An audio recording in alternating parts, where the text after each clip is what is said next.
Everyone, welcome back to our channel online teaching with Dhara. मैं धारा आज आप लोगों के लिए बायोलॉजी के टॉपिक ब्लड से रिलेटेड कुछ क्वेश्चंस लाई हूँ। तो चलिए स्टार्ट करते हैं। हमारा फर्स्ट क्वेश्चन है, रक्त समूह की खोज किसने की है? तो रक्त समूह की खोज किसने की है? कार्ल लैंडस्टर ने। किसने? कार्ल लैंडस्टर ने। नेक्स्ट इज, मानव रक्त में कितने समूह होते हैं? तो मानव रक्त में 4 समूह होते हैं। First one is A, second one is B, third is A B and fourth is O, जिसमें से हम ए बी को क्या बोलते हैं? सर्वग्राही। ए बी को हम क्या बोलते हैं? सर्वग्राही। और ओ को हम क्या बोलते हैं? सर्वदाता। अब इनको ओ को हम सर्वदाता क्यों बोलते हैं? क्योंकि इसमें दोनों एंटीबॉडी पाई जाती है। क्योंकि इसमें दोनों एंटीबॉडी पाई जाती है, इसलिए हम इसको क्या बोलते हैं? सर्वदाता। और इसको हम सर्वग्राही क्यों बोलते हैं ए बी को? क्योंकि इसमें कोई भी एंटीबॉडी नहीं पाई जाती है। यही रीज़न होता है कि ओ ब्लड ग्रुप वाले कम बीमार पड़ते हैं। जिनका ओ ब्लड ग्रुप होता है वो कम बीमार पड़ते हैं। क्यों? क्योंकि इनमें एंटीबॉडी पाई जाती है।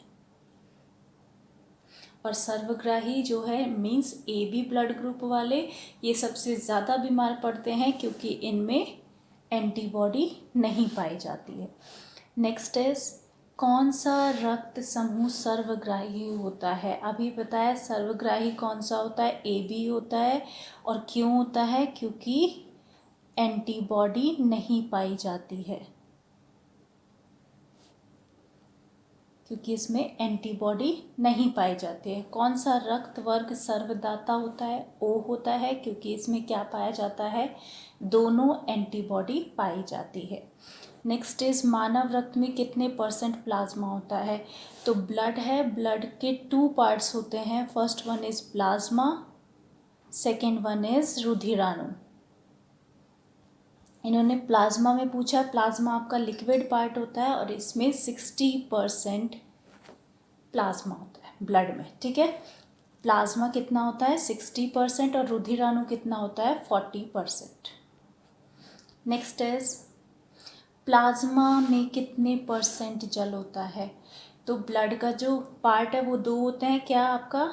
एक प्लाज्मा और एक रुधिराणु। प्लाज्मा कितने % होता है? 60% होता है। और प्लाज्मा में 90% पानी होता है। नेक्स्ट इज, लाल रक्त कणिकाओं का जीवन काल कितना होता है? आपका जो रुधिराणु होता है, रुधिराणु 3 टाइप्स के होते हैं। First one is RBC, second one is WBC and third one is platelets. RBC red blood cell, जिन्हें हम कहते हैं लाल रक्त कणिकाएं, इनका जीवन काल कितना होता है? 120 दिन। अगर आपसे WBC पूछे तो WBC का फुल फॉर्म होती है वाइट ब्लड सेल, और इनका जो जीवन काल है वो कितना होता है? 4 से 5 दिन। नेक्स्ट इज, श्वेत रुधिर कणिकाओं का जीवन काल कितना होता है? अभी बताया कितना होता है? 4 से 5 दिन। प्लेटलेट्स का पूछे तो प्लेटलेट्स का जीवन काल होता है 8 से 10 दिन। कहीं कहीं पर आपको 1 या 2 वीक भी दे देते हैं। नेक्स्ट इज, आरबीसी की संख्या किस यंत्र के द्वारा मापी जाती है? तो आरबीसी की संख्या हीमोसाइटोमीटर के द्वारा मापी जाती है। श्वेत रुधिर कणिकाओं का कार्य क्या है? WBC का काम क्या है? तो शरीर को संक्रामक रोगों से बचाना WBC का कार्य है। नेक्स्ट इज, आरबीसी और WBC का शरीर में अनुपात कितना होता है? तो अनुपात होता है 600:1। कार्ल लैंडस्टीनर को नोबेल पुरस्कार कब मिला था? तो इनको नोबेल पुरस्कार मिला था आपको 1930 में। नेक्स्ट इज, हीमोग्लोबिन में पाया जाने वाला लौह यौगिक कौन सा होता है? तो हीमोग्लोबिन में पाया जाने वाला लौह यौगिक आपका होता है हिपेटिन। मानव शरीर में सामान्य रुधिर दाब कितना होता है? तो सामान्य क्या होता है? 120/80। नेक्स्ट इज, सामान्यतः मानव शरीर में कितना रक्त पाया जाता है? तो मानव शरीर में 5 से 6 लीटर ब्लड पाया जाता है। अगर आपसे ये पूछा जाए कि फीमेल में मेल के अपेक्षा कितना कम ब्लड पाया जाता है, तो 1/2 लीटर कम ब्लड पाया जाता है किसमें? फीमेल में। अगर आपका मेल में 5 लीटर ब्लड है तो फीमेल में कितना होगा? 4.5 लीटर। नेक्स्ट इज हृदय 1 मिनट में कितना रक्त पंप कर सकता है? तो हृदय 1 मिनट में 4.5 लीटर रक्त पंप कर सकता है। नेक्स्ट इज किस रुधिर वर्ग में एंटीबॉडी नहीं पाई जाती है? ये मैंने अभी स्टार्टिंग में बताया। ए बी रुधिर वर्ग में एंटीबॉडी नहीं पाई जाती है, इसलिए हम इसको क्या बोलते हैं? सर्वग्राही। और ए बी ब्लड ग्रुप वाले सबसे ज़्यादा बीमार होते हैं। किस रुधिर वर्ग में दोनों एंटीबॉडी पाई जाती है? तो ओ ब्लड ग्रुप जो है उसमें दोनों एंटीबॉडी पाई जाती है, जिस वजह से इसको हम सर्वदाता बोलते हैं और ये सबसे कम बीमार पड़ते हैं। ठीक है। नेक्स्ट इज का पता रीसस बंदर में लगाया गया। RH फैक्टर की अगर खोज बताए तो किसने की थी? वो भी लैंडस्टीनर ने और वीनर ने, इन दोनों ने मिलकर की थी। नेक्स्ट इज लाल रुधिर कणिकाओं का निर्माण भ्रूणावस्था में कहाँ होता है? तो भ्रूणावस्था में RBC का निर्माण जो है वो यकृत लीवर में होता है। नेक्स्ट इज RBC का निर्माण वैसे कहाँ होता है? तो वो होता है अस्थि मज्जा, इट मीन्स बोन मैरो में। सिर्फ भ्रूणावस्था में कहाँ होता है? लीवर में। ल्यूकीमिया क्या है? तो ल्यूकीमिया क्या है? Blood cancer. रुधिर कैंसर को हम क्या बोलते हैं? ल्यूकीमिया। नेक्स्ट इज निद्रा के समय RBC की संख्या कितने % कम होती है? तो फर्स्ट क्वेश्चन इज जब हम सोते हैं तो RBC की संख्या कम होती है, और कितने % कम होती है? तो वो होती है 5%। नेक्स्ट इज अधिक ऊंचाई पर जाने से मानव शरीर की लाल रुधिर कणिकाओं पर क्या प्रभाव पड़ता है? तो RBC पर क्या फर्क पड़ता है? उनकी संख्या जो है वो बढ़ जाती है। नेक्स्ट इज रुधिर स्कंदन का समय कितना होता है? तो रुधिर स्कंदन का समय जो है वो 2 से 8 मिनट होता है। मानव शरीर में रक्त की मात्रा उसके भार के कितने % होती है? तो मानव शरीर में रक्त की मात्रा जो है उसके भार के 60% होती है। नेक्स्ट इज शरीर में हीमोग्लोबिन की मात्रा कम हो जाने पर कौन सा रोग हो जाता है? तो कौन सा रोग हो जाता है? रक्त क्षीणता। प्लाज्मा में कितने % ग्लूकोज होता है? तो 0.1% ग्लूकोज होता है। नेक्स्ट इज एंटीबॉडी का मुख्य कार्य किसके विरुद्ध होता है? तो एंटीबॉडी का जो मुख्य कार्य है वो होता है इन्फेक्शन के विरुद्ध। रक्त को शुद्ध करने वाला अंग कौन सा है? तो वृक्क जो है वो रक्त को शुद्ध करने वाला अंग है। नेक्स्ट इज हीमोग्लोबिन किसका महत्वपूर्ण घटक है? तो RBC का महत्वपूर्ण घटक क्या है? हीमोग्लोबिन, और इसकी वजह से इसमें क्या पाया जाता है? आयरन। नेक्स्ट इज मानव शरीर में खून किसकी उपस्थिति के कारण नहीं जमता है? तो हिपेरिन प्रोटीन है जिसके कारण मानव शरीर में ब्लड नहीं जमता है। नेक्स्ट इज रक्त के जमने में किस तत्व की महत्वपूर्ण भूमिका होती है? तो रक्त के जमने में कैल्शियम की जो है वो सबसे महत्वपूर्ण भूमिका होती है। मनुष्य का रुधिर दाब किसके द्वारा मापा जाता है? तो BP जो है वो स्फिग्मोमैनोमीटर के द्वारा मेज़र किया जाता है। मानव शरीर में ब्लड बैंक, रुधिर बैंक का क्या कार्य है? कौन करता है? तो वो करता है स्प्लीन, जिसको हम क्या बोलते हैं? प्लीहा, और इसको हम तिल्ली भी बोलते हैं। तो ब्लड बैंक का कार्य कौन करता है? आपके स्प्लीन।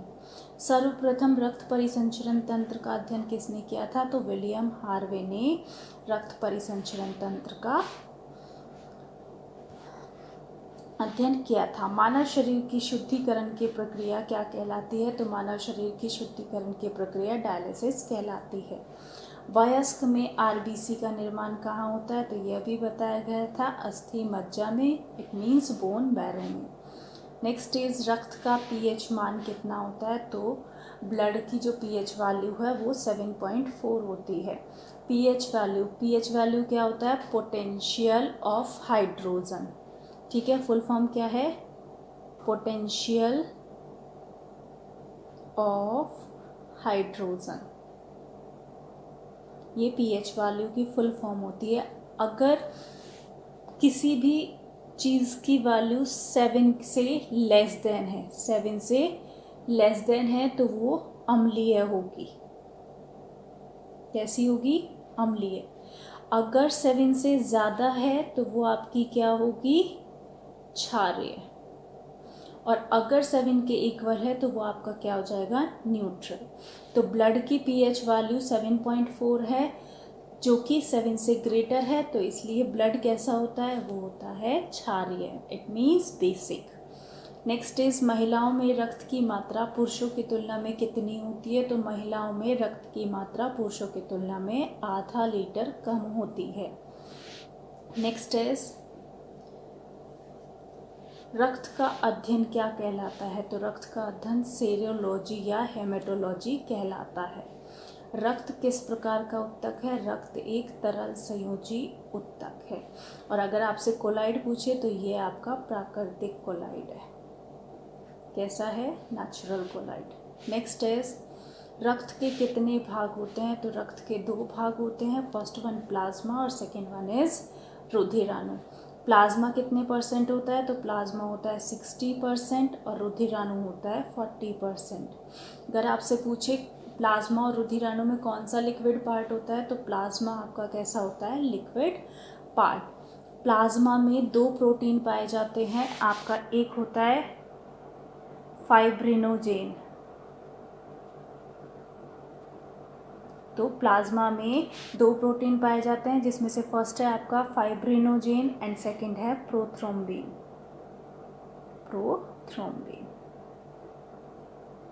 और रुधिराणु आप सब जानते हैं कि RBC, WBC and platelets. RBC का वैज्ञानिक नाम क्या है? तो आरबीसी का वैज्ञानिक नाम है एरिथ्रोसाइट। इसका जीवन काल कितना होता है? 120 डेज। कैसा होता है? 120 डेज। नेक्स्ट इज डब्ल्यूबीसी का वैज्ञानिक नाम क्या है? तो डब्ल्यूबीसी का वैज्ञानिक नाम है ल्यूकोसाइट। इसका जीवन काल होता है 4 से 5 दिन। नेक्स्ट इज प्लेटलेट्स का वैज्ञानिक नाम क्या है? तो प्लेटलेट्स का वैज्ञानिक नाम है थ्रोम्बोसाइट और इसका जीवन काल कितना होता है? 8 से 10 दिन। प्लेटलेट्स का काम क्या होता है? शक्ति प्रदान करना, बॉडी को शक्ति प्रदान करना, ये प्लेटलेट्स का काम होता है। डब्ल्यूबीसी का काम क्या होता है? शरीर को संक्रामक रोगों से बचाना। और आरबीसी का काम क्या होता है? O2 का परिवहन। क्या होता है? O2 का परिवहन। ये किसका काम है? आरबीसी। और वाइट ब्लड सेल सबको पता है शरीर की संक्रामक रोगों से रक्षा करना। नेक्स्ट इज प्लाज्मा से फाइब्रिनोजेन को निकाला जाता है तो शेष प्लाज्मा क्या कहलाता है? तो शेष प्लाज्मा आप क्या कहलाता है? सीरम। अभी बताया प्लाज्मा में 2 प्रोटीन पाए जाते हैं, एक फाइब्रिनोजेन और एक प्रोथ्रोम्बिन। अगर हम उसमें से फाइब्रिनोजेन को निकाल दें तो क्या मिलेगा हमें? सीरम। प्लाज्मा का रंग कैसा होता है? तो प्लाज्मा का जो रंग है वो होता है हल्का पीला। और आपसे पूछे किसकी वजह से होता है? तो ये होता है बिलीरुबिन के कारण। किसके कारण? बिलीरुबिन के कारण। नेक्स्ट इज रक्त से आरबीसी को जब निकाल दिया जाता है तो शेष भाग क्या बचता है? अगर हम ब्लड से आरबीसी को निकाल देंगे तो बचा हुआ भाग प्लाज्मा कहलाएगा। नेक्स्ट इज आरबीसी का कब्रिस्तान किसे कहा जाता है? तो प्लीहा को, स्प्लीन को या तिल्ली को हम क्या कहते हैं? आरबीसी का कब्रिस्तान। रक्त का थक्का बनाने में कौन सा विटामिन सहायक है? विटामिन के रक्त का थक्का बनाने में सहायक है। मानव शरीर के किस अंग में रक्त नहीं पाया जाता है? तो कॉर्निया एक ऐसा अंग है जिसमें ब्लड नहीं पाया जाता है। और कॉर्निया कहाँ पाया जाता है? हमारी आँख में। मानव शरीर के रक्त में सबसे ज़्यादा WBC कौन सी पाई जाती है? तो WBC के बहुत सारे टाइप्स होते हैं, तो सबसे ज़्यादा आपकी पाई जाती है न्यूट्रोफिल WBC। नेक्स्ट इज मानव शरीर में सबसे कम WBC कौन सी पाई जाती है? तो वो पाई जाती है बेसोफिल्स। सबसे ज़्यादा पूछे तो न्यूट्रोफिल, सबसे कम पूछे तो बेसोफिल्स। और अगर आपसे पूछे सबसे छोटी WBC कौन सी है, तो वो है आपकी लिम्फोसाइट। क्या है? लिम्फोसाइट। सबसे ज़्यादा न्यूट्रोफिल, सबसे कम बेसोफिल्स और सबसे छोटी WBC कौन सी है? लिम्फोसाइट। नेक्स्ट इज एलर्जी से निपटने के लिए कौन से WBC कार्य करती है? तो बेसोफिल्स जो है वो एलर्जी से निपटने में कार्य करती है। और बेसोफिल्स क्या था? आपकी सबसे कम WBC जो मानव शरीर में पाई जाती है। नेक्स्ट इज प्रोटोजोआ व वायरस से निपटने के लिए कौन सी WBC कार्य करती है? तो एसोनोफिल्स जो WBC है वो प्रोटोजोआ और वायरस से निपटने में हेल्प करती है। मानव शरीर में WBC की कमी क्या कहलाती है? तो मानव शरीर में WBC की कमी ल्यूकोपीनिया कहलाती है। मानव शरीर में WBC के बढ़ने को क्या कहते हैं? तो WBC के बढ़ने को हम कहते हैं ल्यूकेमिया। नेक्स्ट इज प्लेटलेट्स का बढ़ना क्या कहलाता है? तो प्लेटलेट्स का बढ़ना थ्रम्बोब्लास्टिक्स कहलाता है। प्लेटलेट्स का बढ़ना क्या कहलाता है? थ्रम्बोब्लास्टिक्स। संख्या के आधार पर मानव रक्त की सबसे बड़ी कोशिका कौन सी है? तो WBC संख्या के आधार पर मानव रक्त की सबसे बड़ी कोशिका है। नेक्स्ट इज कॉकरोच का ब्लड कैसा होता है? तो कॉकरोच का जो ब्लड है वो कैसा होता है? सफ़ेद होता है। और वो किसकी वजह से होता है? वो होता है हीमोलिम्फ की वजह से। किसकी वजह से? हीमोलिम्फ के कारण कॉकरोच का जो ब्लड होता है वो कैसा होता है? White. And last question is octopus का ब्लड कैसा होता है? तो ऑक्टोपस का ब्लड जो है वो ब्लू कलर का होता है। तो ये थे ब्लड से रिलेटेड कुछ इम्पॉर्टेंट क्वेश्चन। अगर आप लोगों को वीडियो पसंद आई हो तो please subscribe my channel. Thank you.